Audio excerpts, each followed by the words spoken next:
and Gus were as busy as could be.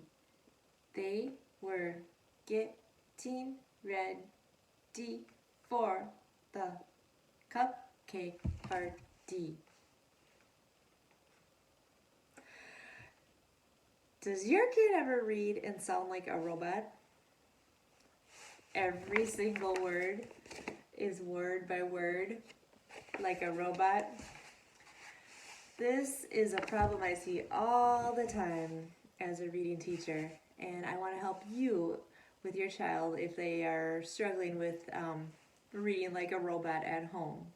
So what is this called? This is called fluency. So you want, when you read a book, you want it to sound like the author wants you to sound. You want to sound like it's talking, like it's natural, not like a robot.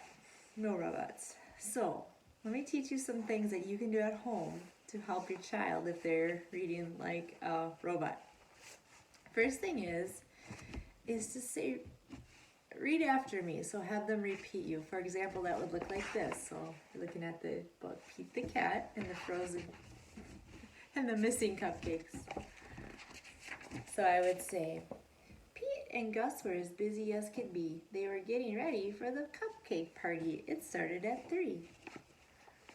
And then I would have them just read that. Just do a short portion, so maybe like this amount of text.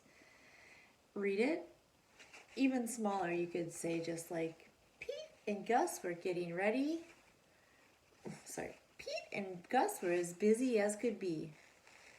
Pete and Gus were as busy as could be.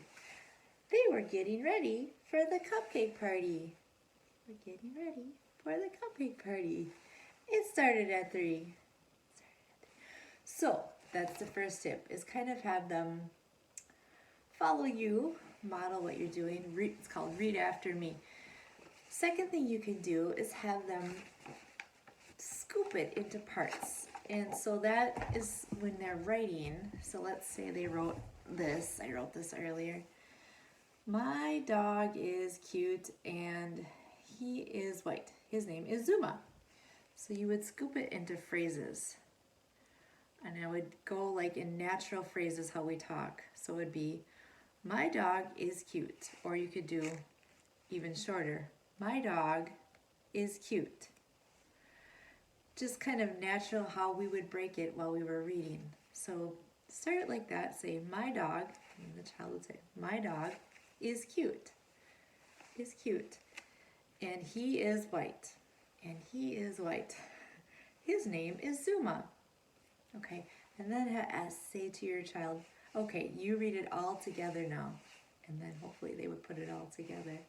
So that's the second thing, is scoop it or read it in phrases, read it in parts. So those are 2 things you can do. Another thing I say to kids all the time, just real easy to do, is say, read it like you're talking. And that works a lot with a book with dialogue. So when we have dialogue, for example, there's usually, you'll see quotation marks or talking marks, kids call them. So when you're reading this, I want you to say, now pretend you are the character and read it like you're talking, like you're the character. So I would give the child the example, it wasn't me, it couldn't be. I've been at the spelling bee. It wasn't me, it couldn't be. I've been at the spelling bee. So read like you are talking is my third example for you. So we went over 3 examples today. First is model it, have them read after you, read like you are talking, and scoop the words. Also, one thing I want to mention before I'm done with this video on fluency and reading slowly is to attend to punctuation. What does that mean? Well, that's like a period or comma, exclamation mark, question mark. Sometimes when a child is reading, they'll just go blasting right through that punctuation like they didn't even notice it. Let me show you what that sounds like. This was too weird, 2 more cupcakes had disappeared. Wait, this was too weird, 2 more cupcakes had disappeared. So they should say that like, this was too weird, 2 more cupcakes had disappeared. So they're not paying attention to that exclamation mark, and they really need to stop, give it a breath, or do whatever it's supposed to, an exclamation mark, get excited. This was too weird. 2 more cupcakes had disappeared. So attending to punctuation would be my last tip for you to help your child not sound like a robot when they're reading, because that's really, it's really annoying. But the main thing is it affects their understanding when they get older and they get into harder level books. It can affect comprehension, so they can't remember exactly what they read because they're focusing on every single word so hard. The story loses its meaning and it doesn't make sense after a while. Okay, so hopefully that helped you. I have one thing I'd like to share with you now that you get to the end of my video.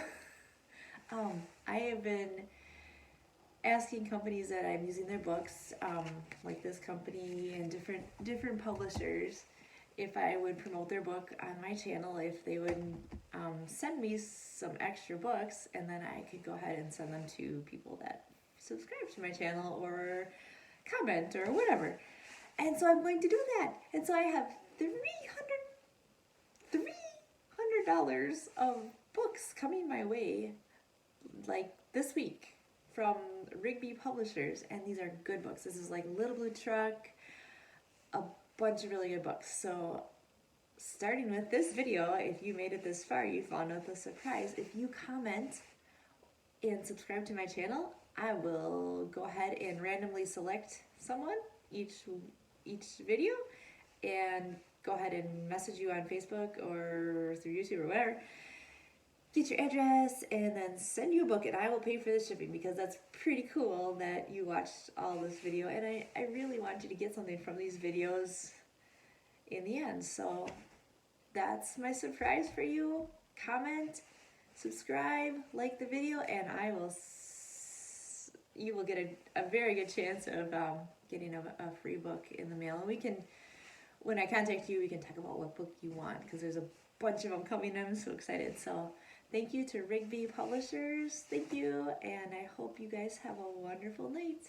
Bye-bye.